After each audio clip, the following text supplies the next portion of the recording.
سلامونه، همت ټیکنیکل چینل ته ښه راغلاست. آس نیټورک یوه بله پروژه هم وړاندې کړه.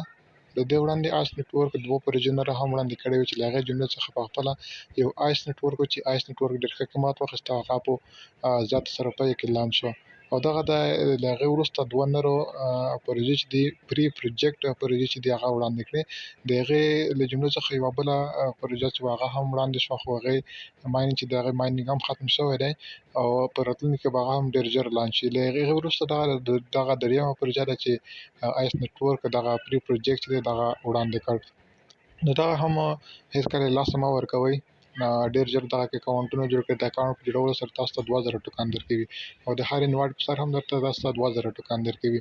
نو دغه کې اکاونټ جوړول طریقه زه تاسو سره ښیم څنګه موږ پکې کار کولی شو، څه ډول پکې اکاونټ جوړولی شو.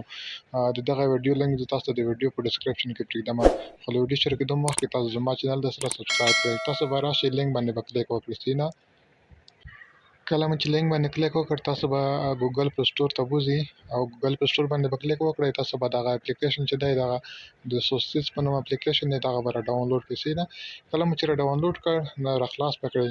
له را خلاصېدو وروسته به دلته دغه ځای کې به ایمیل ورکړئ. سینه ایمیل ادرس دا ځای باندې به کلیک وکړئ. زه راځم دلته ایمیل ورکوم. کله مو چې ایمیل ورکړ نو هغې وروسته به دغه ساین اپ یا ساین لوګین دغه لوګین باندې به کلیک وکړئ. سینه کله مو چې لوګین باندې کلیک وکړئ نو تاسو ایمیل ته یو کوډ درځي. تاسو ته دغه ډول یوه صفحه راځي، ایمیل ته یو کوډ درځي، 3 عدده کوډ دی. هغه کوډ به راواخلئ، دلته به یې پیسټ کړئ.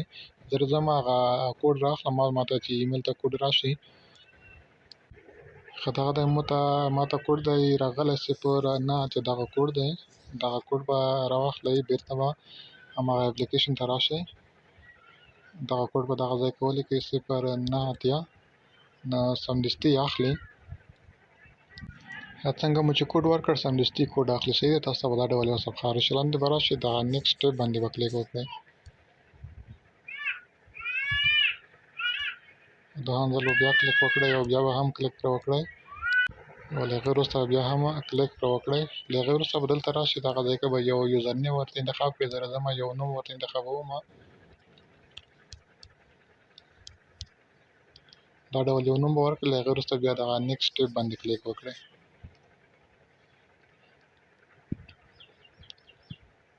لږ انتظار کېږو ورته.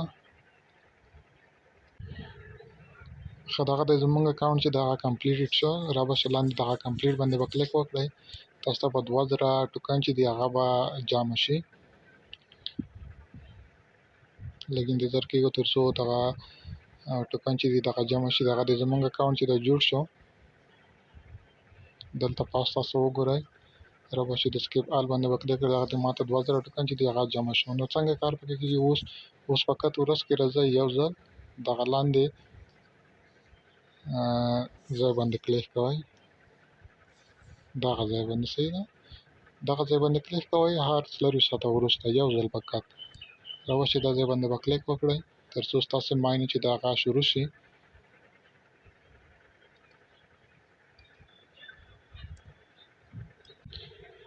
ښه دغه دی زموږ مایننګ چې د هغه شروع شو. دلته وګورئ وایي 24 ساعته وروسته بیا هم راشئ دغه ځای باندې کلیک وکړئ، ستاسو مایننګ به بېرته بیا شروع شي.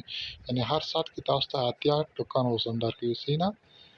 کله ورته انوایټ وکړئ دغه ټوکن نور هم پورته ځي، له 100 هم پورته کېږي، له 200 هم پورته کېږي. څومره چې کسان ورته انوایټ کوئ دومره دغه ټوکن هم پورته ځي. نو اوس به راشئ بېرته پروفایل ته. پروفایل کې به هم ایډیټ وکړئ، یو تصویر به ورته انتخاب کړئ. دغه لاندې دغه ځای ته به راشئ، دې ځای باندې به کلیک وکړئ. ښه له هغې وروسته دغه ځای کې ستاسو انویټیشن کوډ دی، دغه ځای باندې به کلیک وکړئ. دغه ځای څخه خپل انویټیشن کوډ چې د هغه کاپي کولی شئ تر څو نورو ملګرو ته یې واستوئ. تاسو په لینک چې دی هغه اکاونټ جوړ کړي. کله چې ستاسو په لینک یو څوک اکاونټ جوړوي نو تاسو ته به د هغې په سر 2000 ټوکن هم جمع کېږي. صحیح ده. نو دغه ځای کې ستاسو ریفرل کوډ دی یا ریفرل لینک دی او دغه ځای کې تاسو ورته خپل تصویر هم بدلولی شئ. نو په دې طریقه کولی شئ دغه کې تاسو اکاونټونه جوړ کړئ، کار پکې وکړئ او همدغه نږدې وخت کې به د دغه KYC هم راځي. لکه آس نیټورک کې چې کومې KYC-ګانې راغلې وې همدا ډول KYC-ګانې به هم په همدې کې راځي. نو دا هم یو ډېر باوري پروجیکټ دی، پري پروجیکټ دی. هېڅکله یې لاس مه ورکوئ ځکه یو خو مصرف نه پرې کېږي او بل دومره سخت کاري نه دی. ورځ کې فقط یو ځل ورځئ مایننګ شروع کوئ. نو دغه ویډیو که ویډیو مو خوښ شي ویډیو راسره لایک کړئ، زموږ چینل هم درسره سبسکرایب کړئ. مننه.